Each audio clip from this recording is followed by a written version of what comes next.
Hey guys, it's TF. Now, welcome back to the channel. Today we're doing another action figure review, a double review of the Marvel Legends series Spider-Man Retro Collection, Ben Reilly Spider-Man and Spider Armor Mark 1. I just reviewed Hammerhead and Shocker. Now I'm glad to have these two here. I did not get the previous, released 10 to 15 years ago, whatever, version of the Spider Armor figure that didn't really look all that amazing. So I'm glad that they updated that figure here. And we have an updated Ben Reilly Spider-Man, which I liked the previous one, but on this buy mold here, it's going to look really nice. Anyway, let's go ahead and take a look at the packaging. Top half, you can see Spider-Man on the Spider-Man logo, like the old 90s toys in the cartoon and whatnot. Top left is the classic Marvel Comics logo with ages 4 and up. On the left there, you can see images of the characters and their names. And you do have the figures in the packaging. Bottom half is just the rest of the box design as well. And on the bottom left, it does have the choking hazard. Bottom right, it has the Hasbro logo. On the back here, I'm giving you a wide shot of what both of the back of the packagings look like for both figures. I'm going to zoom in on Ben Reilly's here. You can see his name as well as his multilingual read-up. On the left there, you can see an image of some of the interchangeable accessories that he comes with. Spider-Man on the top there, again on the logo. And then we do have, on the top left, the Marvel logo and an image of the character again. And then pretty much the same for Spider Armor Mark 1, you have a multilingual read-up, his name, the character's image, as well as some of the interchangeable parts and whatnot, and the Spider-Man logo once again. Then we do have, towards the bottom half for both the figures for the packaging here, the rest of the series. As you can see, the figure, like Spider Armor, is on the Ben Reilly packaging, as you see, and vice versa and whatnot. And then we do have multilingual warnings and whatnot, Hasbro logo towards the bottom left. And then here are the images of the barcodes in case you need them. The top one is Ben Reilly, the bottom one is Spider Armor. Let's go ahead and get these figures out of the packaging. Now here are both figures out of the packaging. I really dig these. Ben Reilly is as good as I expected, so there's no really big complaints there, but man, the Spider Armor is really dope. Let's go ahead and take a look at both figures. We're going to start with Ben Reilly and his accessories, then we'll take a look at the Spider Armor.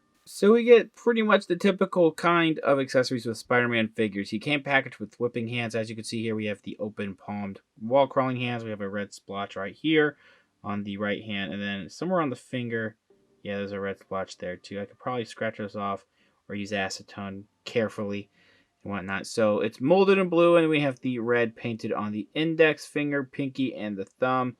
Besides those splotches, the rest of the paint comes through pretty nicely. So a little bit of the black lining on there may not be perfect. Then we have these as well. Man, this one's also really messy. Look at that fist. So that's a little annoying that I have that many quality control issues. They're not super apparent, but you know, they could be fixed easily too, but it just kind of sucks that they're there. But it's pretty much same type of paint apps, you know, fingers, fists, and whatnot when it comes to the red on there where the finger placement is. We've gotten these sculpts with these hands plenty of times. Now, sadly, I can't find the Ben Reilly Spider-Man I have that was on the previous body. I do have the black symbiote one. You know, this body here that was with a lot of Spider-Man figures. But what I do have is the Retro Collection Scarlet Spider head here at Ben Reilly head. I'm going to pop off real quick, see if this will stick on there, and wouldn't you know it, it actually, I think, looks pretty decent, because this is the same sculpt as that Toys R Us exclusive Peter Parker hair, which they've never re-released besides a Target exclusive Black Symbiote 2-pack that they really need to use this head more often. Anyway, I think that fits on there pretty nice, but we do have some really, you hear that tightness in there in the head? Yikes. So just be wary if you have this head and you want to interchange those parts and whatnot. Anyway, let's get right back into, you know, the actual figure here. Looking really nice. It looks like the eyebrow here kind of cut off some of the black paint. Bunches up a little bit. This is just me nitpicking if you look hard enough. These eyes, I believe, yeah, this head sculpt I think is the same as the previous one, which I also have here. Yeah, pretty much the same. Look, the jaw might be a little bit wider on this one here, but I'm feeling the eyepieces, they are a separate sculpt on there. So that's nice. And the eyes, the white on there came through really nice. There's the rest. I don't know if I think it might be the same amount of gap just before when it comes to like how the head looks disconnected And, you know, we do have this cutout piece here, which looks a little ugly, but when you're moving the head up, you're not going to be able to tell that much. The rest of the body is very much the same sculpt that we got with this guy.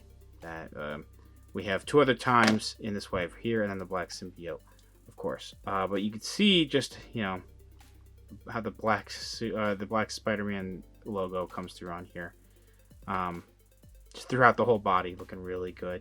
Covering parts of like the webbing and whatnot. I think that looks really, really nice. The webbing, as you can see, is being covered, and that probably helps hide any imperfections that are on there, but I don't see that many black splotches, as you can see on the back of the butterfly joint.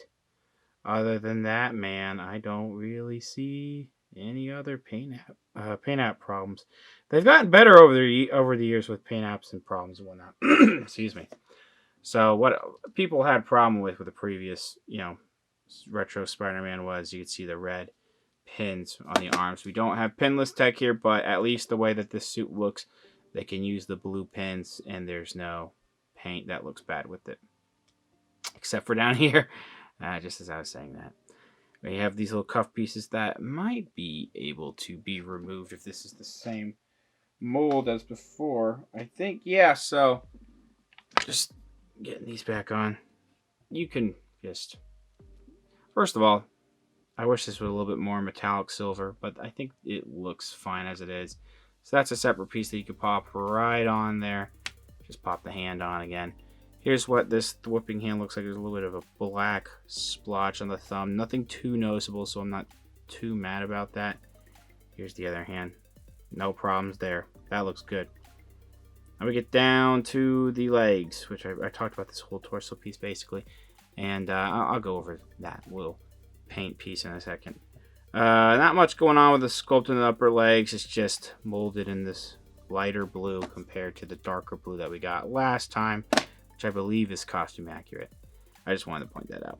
Then we have the lining going on for the calves and whatnot, which that will break up, of course, because of how the articulation is done here. But I still think the calf rotation is much appreciated because it does help with more dynamic poses. And then you can see, you know, some of the red and then the molded blue there. That's what the bottom of the feet look like. So a little bit of stretching. You can see his butt right there. You have some stretching, and of course muscles sculpted into the actual mold. That's just typical with Marvel Legends. So it's a lot of what we got before, again, with the 2020 Retro Collection Spider-Man. And I don't dislike it, you know, for that. It's a good figure last time, and it's good here. For articulation, head can go up that far because of the gap that they sculpted in there, and down pretty decently. A bit of side to side and a swivel there as well. We do have the butterfly joints here. As you can see, the paint is continued, but it almost goes a little off center with matching with the dang, my throat's dry. With matching with the spider legs there, so that's not too bad. Sorry, my camera died. But we do have the shoulder swivel here, and it goes in and out. Upper arm swivel, double jointed elbows, standard stuff here. Wrists, swivel, hinge. These are all sets of hands. Paint for the spider logo gets a little bit broken up here because of this, but I've never really had a problem with it on this guy, to be quite honest, and I don't really have that much of a problem with it here. Swivels all around, forward, back, side to side. We do have a separate hinge, excuse me, right there. A little bit of drop down for the legs here, not too much, but it does go forward. Back, not really at all, because the butt sculpt in and out. Upper thigh swivel a little bit loose on this leg here. Double jointed knees. We do have, did I do the upper thighs? Yeah, I did. Then we do the calf rotation, bend at the foot. That's how far down it goes. Pretty decently far up, and then ankle rockers. Now, Spider Armor Mark 1 does not come with wall crawling hands, unfortunately. I wish he did. But we do have the whipping hands here. You can see the mesh looking details on the palms. You see the ridges a bit on the fingers. You see the silver on the back of the hands there. It all looks really awesome. And we do have web splatter effects. More and more over the past like year and a half we've gotten, I mean, not consistently with Spider-Man figures, but at least enough effects pieces if you keep collecting Spider-Man Marvel Legends to have a very wide variety of web pieces. A smaller splat effect, larger splat effect, which looks like you could sticky tack if you wanted to onto walls or onto the ground. The sculpting is a translucent, pretty much a translucent white plastic. I think they made some parts less translucent than others, but overall, the overall sculpt of these is really, really decent. Now, I believe this is a 100% brand new sculpt, and it looks good for it, man. It is a beautiful piece. Some of the silver might be going onto the black there a little too much. I think that's fine. This might be mold. I can't tell what's painted, honestly. If this is molded in the silver, that's impressive, but it looks like it's painted on there and probably molded in black. Could be wrong, though. The eyes are like this grayish tint, and they look really good. They have actual individual sculpting in the webbing on the face there, which looks great. That mesh detail that you got on the palms is pretty much continued throughout the whole figure on the black areas. It looks fantastic with the nice patterns. And it's just such a beautiful piece, man. This is so good looking. And there's the back with that nice sculpted spider logo. Great paint work. And the front spider logo too. Great paint work with the silver on the chest and the armor pieces and the abs as well, with all the nice sculpted line detail going on in there, man. It is very good looking.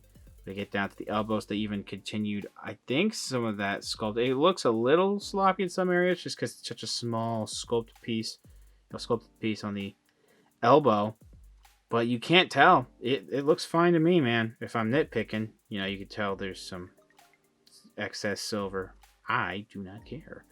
Here's what those, basically the gauntlets, would look like. Man, the plating and the armor on here is beautiful. I really, really dig it, man. I guess this is where the web shooter piece would be. And the fists here also look really good, if you could see. Similar to the hands, it has that mesh style, black patterns on there. And then that's what the back with the armor looks like, with the knuckles on there.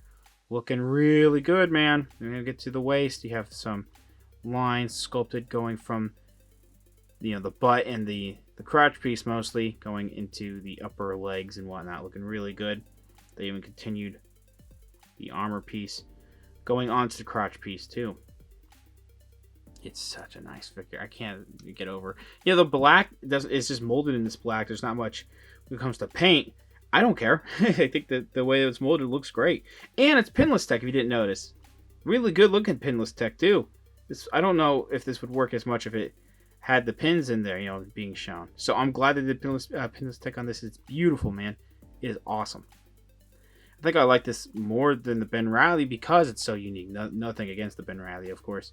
The knee pad's looking really good too. Anywhere that has silver on here is nicely painted. There's not much complaining going on. Maybe a tiny black splotch here and there, but you really gotta look hard, man.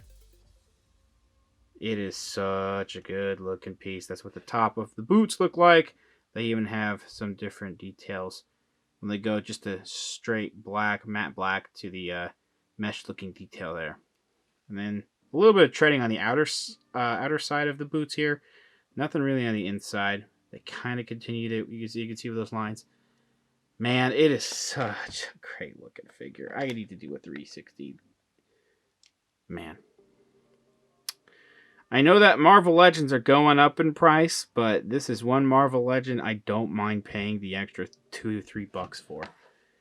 Now, Articulation.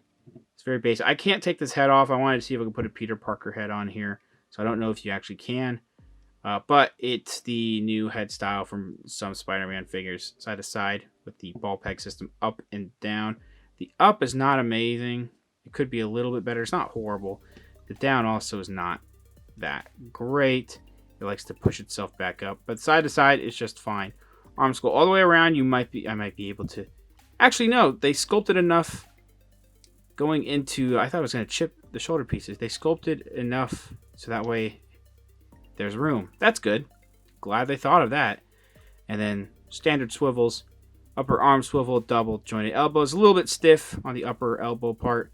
Swivel at the wrist as well as a hinge at the wrist here. We do have a waist twist, which is pretty tight on mine for some reason. Ab crunch. As you can see, they stop the armor piece sculpt, but you can actually feel the sculpt where it starts to meet the mesh, and that's really cool. That's what the back looks like there. And then legs go forward. Not really back that much. I think maybe a tiny bit better than Ben Reilly, but not by much. splits, upper thigh swivel, double jointed knees. I'm okay that they didn't put a calf rotation here. It would have broken up the sculpt. But maybe if they put it at the actual ankle, that would have been nice. But it's okay. You have an ankle rocker. Feet go down that far, really nice. And could be a little bit better going up. For quick size comparisons, I show off the 2020 Spider-Man from the Retro Collection a lot. So I brought out the 2015 Scarlet Spider. I wonder if they'll update that body. I'm not sure. I already like the figure as it is, so who knows. But it's actually a little bit smaller on that previous body compared to the new Spider-Man body model, as you can see with Ben Reilly closer in the center. And that figure is going to be a little bit taller than the Spider Armor. Spider Armor and Scarlet Spider, the previous one, are going to be actually pretty close in height together. And as you can see, Black Series figures like the first Mando right there are going to be shorter than Marvel Legends. So overall, I am very happy with both of these figures. I think Hasbro did an incredible job. Ben Reilly is just as good as I expected, which is not a bad thing. It's just, I wouldn't say it's basic, but it's very much what we got with the 2020 version, which I still like, just with the Spider-Man Ben Reilly version, paint deco and whatnot, and it's a good figure for it. Maybe it could have had some, maybe an alternate head or some web effects pieces, but the hands that we get are pretty much essential for any Spider-Man when it comes to web crawling, punches, and whip hands, of course. The body mold really works well on this figure. Again, I'm sorry I don't have the previous version with that previous body mold to show off, but I do think that this one is a little bit better than that previous one. I'm wondering if the Carnage accessories would work with this guy. I'm not entirely sure. I can't find those. Now, the Spider Armor, man, that is such an awesome figure. For whatever reason, I had my expectations low for the figure. Well, that's a good thing, but I didn't think it was going to be as good as I thought it is now. It is such an awesome figure with the silver, the paint. Paint on it is fantastic. And even though there's not much paint on the black areas, the detail on the black areas is really nice. Maybe some wall crawling hands would have been nice, but we do have those nice web effects that we haven't gotten before, at least to my knowledge. And it is just such a fantastic figure. So far, out of all four of these figures, it's hard to discern which one is my favorite. Still need two more. The black suit will be coming in soon, and Hobgoblin's coming in, sadly, sometime in the next couple weeks. I wish it would come in sooner. But anyway, that's pretty much it for this review. What do you guys think about the figures here? Leave thoughts down in the comments below. Leave a like, share amongst your friends. I'll leave links down in the description below where you can get these guys as well. Thanks again for watching. Subscribe if you haven't, and I'll see you guys later.